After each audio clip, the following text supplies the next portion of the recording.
Con un atento saludo damos la bienvenida aquí en HCJB a la ministra Saria Moya, secretaria nacional de Planificación. Es un gusto tenerla en nuestros estudios y vamos a conversar por 89.3 FM, por hcjb.org en línea y también por nuestro canal de YouTube. Así que gracias y cuéntenos las acciones que desde la Secretaría Nacional de Planificación se está impulsando y desarrollando en beneficio del país. Buenos días, muchísimas gracias por esta invitación y por este espacio. Para mí es un gusto poder comunicarle a la ciudadanía lo que hacemos desde este ministerio. La Secretaría Nacional de Planificación tiene como su principal responsabilidad el desarrollo, levantamiento del Plan Nacional de Desarrollo, su implementación, vigilar por su implementación mediante el seguimiento y el monitoreo de la política pública que pueden realizarse desde los diferentes ministerios.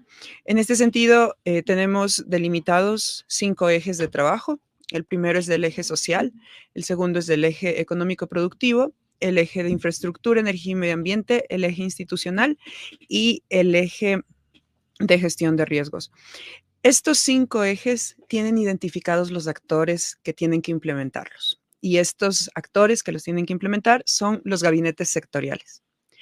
Cada presidente define cómo organiza sus gabinetes sectoriales, pero es la primera vez que esos gabinetes sectoriales, ese conjunto de autoridades que trabajan en una temática en específica, responden directamente a los ejes del Plan Nacional de Desarrollo. La ciudadanía ha podido ver el trabajo articulado que realiza, por ejemplo, el Gabinete de lo Social, que está liderado por el MIES, el Gabinete Económico Productivo, liderado por el Ministerio de la Producción, el Gabinete de Infraestructura, Energía y Medio Ambiente, liderado por el Ministerio de Obras Públicas. Entonces, esta organización que hemos tenido en este gobierno y que lo trabajamos desde un inicio en su diseño con presidencia es lo que nos permite tener la implementación del plan de una manera visible, eficaz y eficiente para la ciudadanía. La elaboración de este Plan Nacional de Desarrollo es quizá uno de los primeros resultados de este trabajo en conjunto, este plan que ya lo están impulsando. Exactamente, porque las políticas, primero el plan tuvo algunas innovaciones. Es la primera vez que desde que existe el Código Orgánico de Planificación y Finanzas Públicas se realiza un Plan Nacional de Desarrollo para año y medio, respondiendo a la situación atípica en la que asumimos el gobierno, ¿no? Y aún así nosotros decidimos innovarle y fortalecerle en varios aspectos. Uno de esos aspectos es justamente cómo fue elaborado el Plan Nacional de Desarrollo. Fue elaborado con una amplia participación ciudadana. Tuvimos actores de la academia, de la sociedad civil, de los consejos nacionales de igualdad, actores de la Asamblea Ciudadana, que es diferente a la Asamblea Nacional, es un espacio contemplado en la Ley de Participación Ciudadana, que se reunió esta vez de manera local, es decir, en cada una de las zonas de planificación que nosotros tenemos, y eso nos permitió tener conversaciones que retroalimentan mejor la política. Y una vez que recibimos esa retroalimentación de la ciudadanía, eso fue puesto en consideración, en validación y en revisión en el espacio de los gabinetes sectoriales. Esos gabinetes emiten resoluciones que son publicadas en un registro oficial y se revisaron las políticas, las estrategias y las metas. Anteriormente, en un Plan Nacional de Desarrollo encontrábamos políticas, que es el qué vamos a hacer, y las metas, pero no se encontraba fácilmente las estrategias, que es el cómo. Entonces, ese cómo también está validado dentro de estos espacios de articulación intersectorial,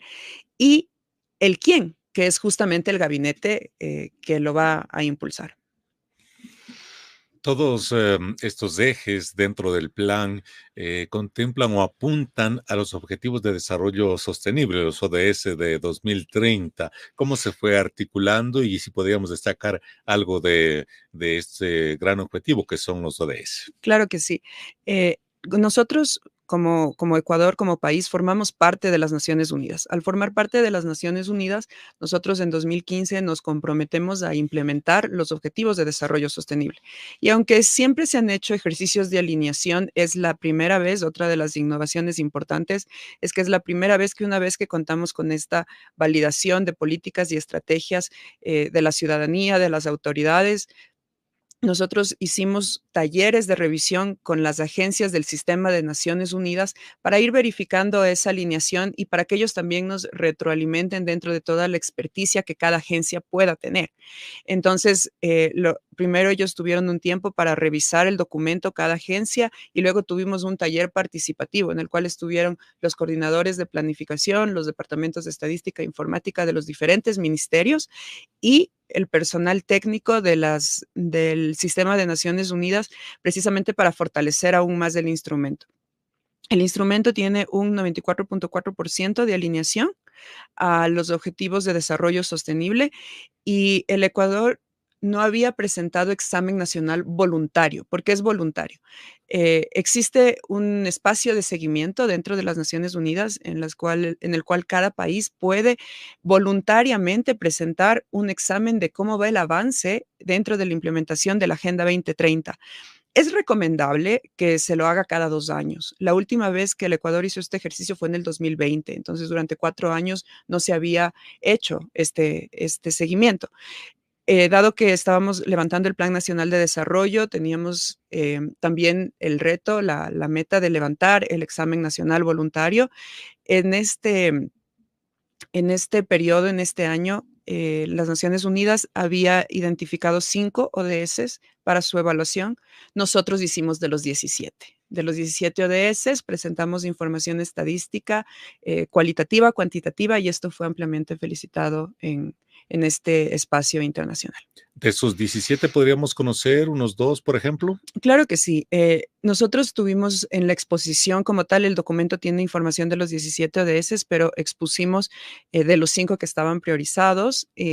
Y aquí entra, por ejemplo, las acciones que se están implementando para la reducción de la pobreza, la reducción del hambre, la adaptación al cambio climático, cómo generar paz dentro de nuestra ciudadanía, va anclado al tema de seguridad que lo estamos trabajando acá en el Ecuador de una manera distinta en esta ocasión. Antes se veía a la seguridad, se le estaba viendo como una isla que solo dependía de la contención, del accionar de nuestras fuerzas de seguridad, pero en realidad las raíces de esta problemática está en la pobreza. Entonces, el ODS que está vinculado a los temas de seguridad es del 16 y el ODS 1 es el que trata los temas de la pobreza. Entonces, nosotros en el Plan Nacional de Desarrollo se puede evidenciar que para nosotros la seguridad se la trata dentro del eje de lo social, porque ahí están sus raíces, en la pobreza, en la desigualdad, en la falta de empleo. Y justamente estos 2 ODS, que son los que se revisaron, nos permitió explicar cómo nosotros estamos viendo y hemos, a la fecha digamos, de lo que hicimos del corte del informe y también a la fecha en la que entregamos la información, de acuerdo a los datos de la Policía Nacional, si nosotros comparamos el periodo de enero-mayo, versus el periodo de enero-mayo del año pasado, se tiene una reducción en el número de homicidios del 17%, que es algo muy importante de rescatar. Cuando llegábamos al gobierno nos decían que era imposible siquiera contener el número de homicidios, que venía creciendo una tasa. ¿Homicidios en general? Intencionales, homicidios intencionales, que venía creciendo a un nivel exponencial y que no había manera ni siquiera de contener. Nuestra meta no fue solo el contener, fue realmente el cambiar la tendencia, que es lo más difícil en un indicador de impacto, es decir, un indicador que requiere del accionar de varias instituciones. Y lo estamos logrando y creo que eso es algo que tenemos que rescatar. También los niveles de pobreza, si nosotros vemos el dato de junio con respecto al dato de junio del anterior año, de acuerdo a los últimos datos publicados por el INEC, podemos ver que la tendencia va a la baja y eso obviamente Eso va asociado también a la lucha contra la desnutrición crónica infantil. Exactamente, que estas estrategias que tenemos con respecto a la desnutrición crónica infantil están alineadas al ODS 2, que es hambre cero. Nosotros somos un país, uno de los pocos países en América Latina que tiene una estrategia específica para tratar esta temática y confluyen varias instituciones y justo en este periodo de gobierno hemos implementado una herramienta que se llama Plan Presupuesto específica para esta estrategia y que nos ayuda a vigilar de mejor manera el uso de los recursos públicos. Estamos conversando aquí en HCJB Noticias con la ministra Saria Moya, secretaria nacional de Planificación, precisamente sobre la implementación del Plan Nacional de Desarrollo que ha sido trabajado en las comunidades en diferentes ejes y también con el acompañamiento internacional del sistema de Naciones Unidas, ¿no? ¿Algún otro organismo internacional o otro componente internacional que haya estado acompañando, que haya acompañado en este proceso? En el proceso, principalmente desde el multilateralismo, hemos tenido el acompañamiento de Naciones Unidas. Ya para la implementación dentro del Plan Nacional de Desarrollo se encuentra el Plan Anual de Inversiones. Y aquí aprovecho el espacio para explicar algo con respecto a esto, porque es una parte importante de la implementación de un Plan Nacional de Desarrollo. Cuando nosotros llegamos al gobierno, teníamos una situación de iliquidez y desfinanciamiento bastante grande y ningún plan se puede implementar sin los recursos para hacerlo. Entonces, dentro del Plan Nacional de Desarrollo, de hecho, estaban ciertas metas que tenía el Ministerio de Economía y Finanzas para mejorar el financiamiento y para mejorar la economía del país. Estas metas decantan en las acciones que ellos han tomado, como por ejemplo el incremento de los ingresos tributarios, que es un ingreso permanente que nos ayuda a costear los gastos que tenemos de forma recurrente, es decir, sueldos, salarios, insumos para los servicios básicos de los hospitales, de las escuelas. En este sentido, eh, ya en la implementación es clave el siguiente actor multilateral, el siguiente actor internacional, que es precisamente el Banco Mundial, el Banco de Desarrollo Interamericano, el Fondo Monetario Internacional, que son los financistas internacionales, la CAF, que también es otro multilateral en temas financieros, y que a partir de las medidas tomadas es que se puede armar un marco, un programa de financiamiento para el Ecuador, y es por eso que a partir de mayo es que empieza a entrar la fuente de financiamiento para el Plan Anual de Inversiones. Cuando nosotros iniciamos el gobierno, estaba anunciado que tenemos un presupuesto que está desfinanciado, que es un presupuesto que tiene un déficit. Esto fue debatido en la Asamblea, porque la Asamblea es quien aprueba la proforma presupuestaria y la Asamblea era conocedora que existe un déficit y como gobierno central nos correspondía encontrar las fuentes de financiamiento. Se encontraron esas fuentes de financiamiento y es a partir de mayo que se empieza a financiar el resto de la inversión pública que entró con esa falta de presupuesto. Es decir, los ministerios han tenido realmente desde mayo para empezar a implementar su plan anual de inversiones con los recursos que ya están disponibles. Ha habido algunas consultas con respecto a los Observaciones niveles, también en el exacto, sentido del observaciones porcentaje de de inversión que porcentaje de se inversión. desarrolla. Entonces, aprovecho el espacio para explicarle a la ciudadanía que primero, si bien es cierto, tenemos un monto presupuestado, voy a dar un ejemplo, tenemos un monto presupuestado para un ministerio de $100 millones. Eh, este monto no es que tenía una línea de financiamiento asignada a enero. Recién a mayo se empiezan a asignar la mayoría de las fuentes de financiamiento.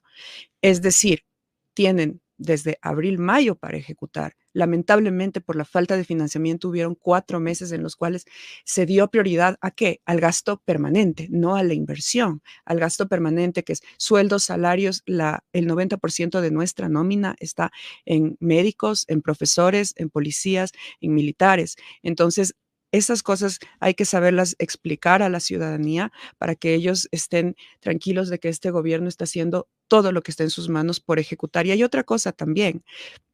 Una vez que uno tiene los recursos, recién puede iniciar el proceso de contratación y lo primero que hace es pagar un anticipo. El anticipo contablemente no se refleja en el monto devengado.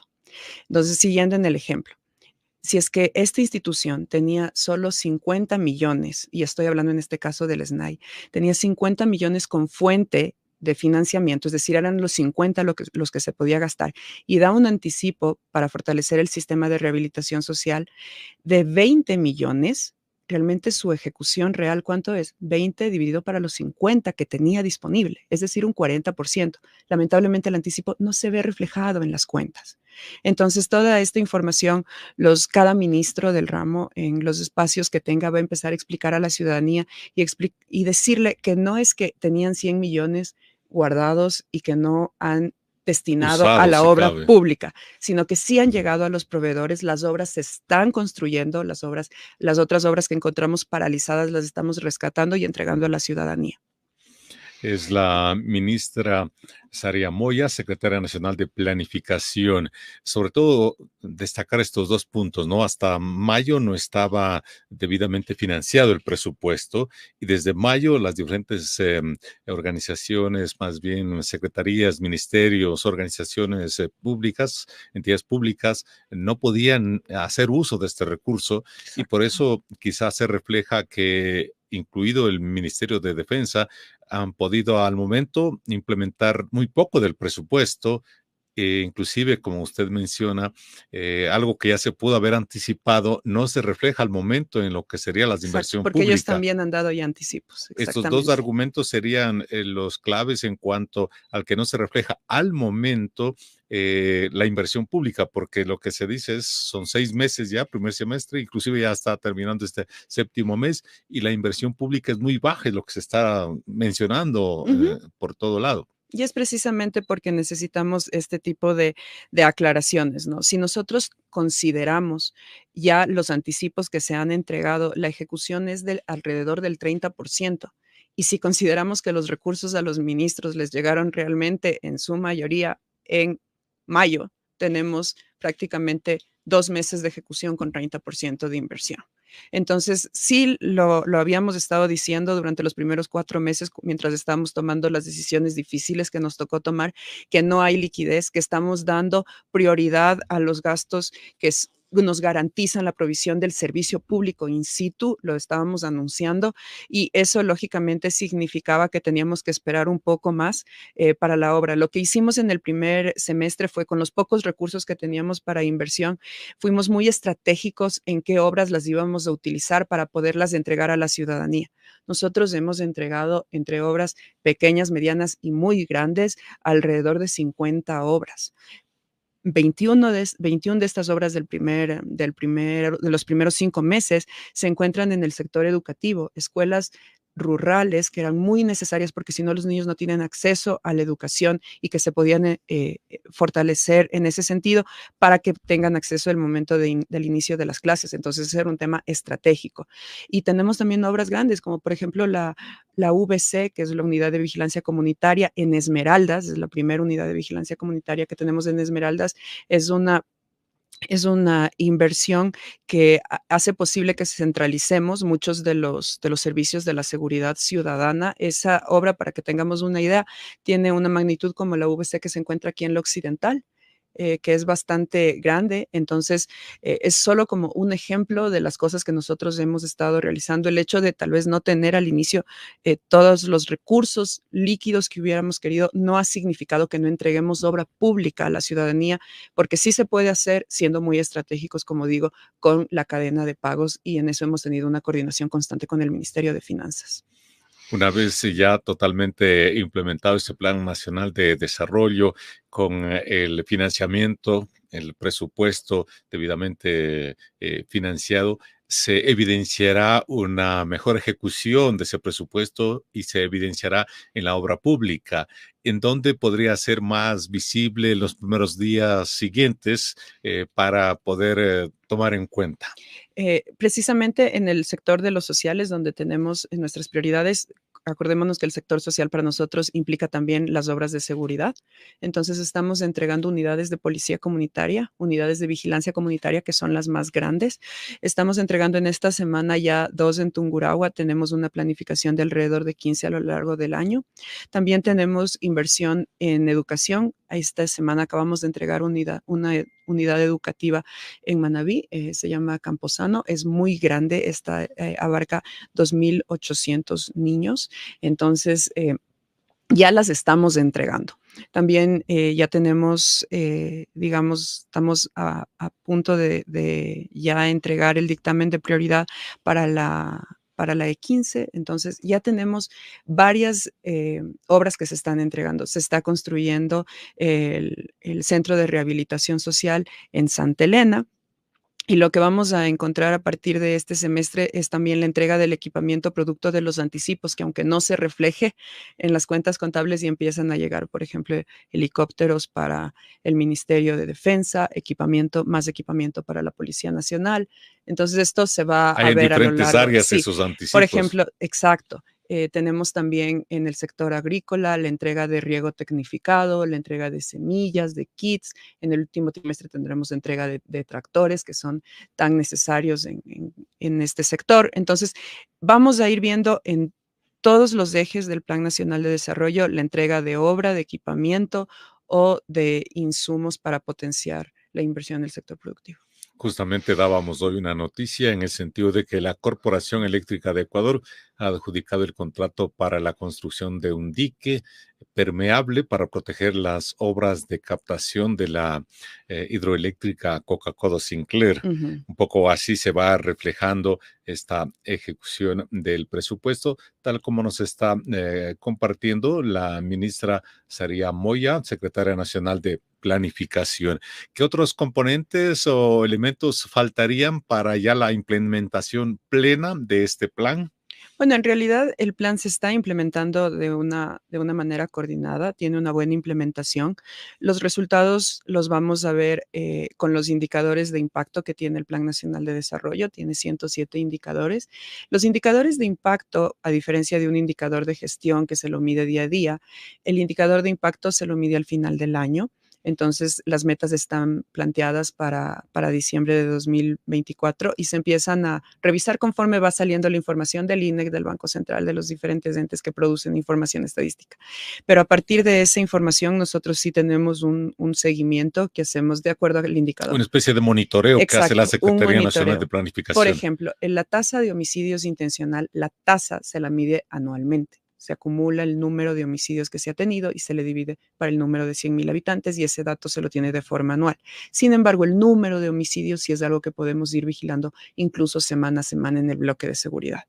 Entonces, la evaluación del plan como tal se la realizará al final del año, pero el monitoreo que tenemos de los diferentes indicadores lo realizamos tan pronto como la frecuencia nos permita. Inclusive me imagino que se monitoreará la inversión, ya que tanto la policía como las Fuerzas Armadas que se han visto, no sé si desbordadas o más bien aumentada su actividad, necesitan equipamiento, modernizar sus unidades, sus vehículos, su armamento, las municiones para todo esto, ¿no? Entonces, en buena hora lo que nos está mencionando, que ya hay anticipos de ese presupuesto, ya se está en ejecución y el monitoreo también que realiza la Secretaría Nacional de Planificación. Quiero agradecerle por esta entrevista y quizá mirando a esta cámara, ¿algún mensaje final a la ciudadanía? Claro que sí. Primero, muchas gracias por el espacio. A la ciudadanía, muchas gracias por escucharnos. Les invitamos a que revisen el Plan Nacional de Desarrollo, a que revisen el examen nacional voluntario, a que se informen desde fuentes oficiales para que puedan ver los avances que estamos teniendo como país y que tengamos en estos avances la fortaleza para poder seguir adelante y poder fortalecernos como nación para poder dar la lucha que necesitamos dar para recuperar la paz en nuestro país. En la página de la Secretaría Nacional de Planificación pueden encontrar esta información, ¿no? Exacto, exactamente. Agradecemos nuevamente a la ministra Saría Moya, secretaria nacional de Planificación, por esta entrevista aquí en HCJB Noticias. Un buen día. Muchísimas gracias.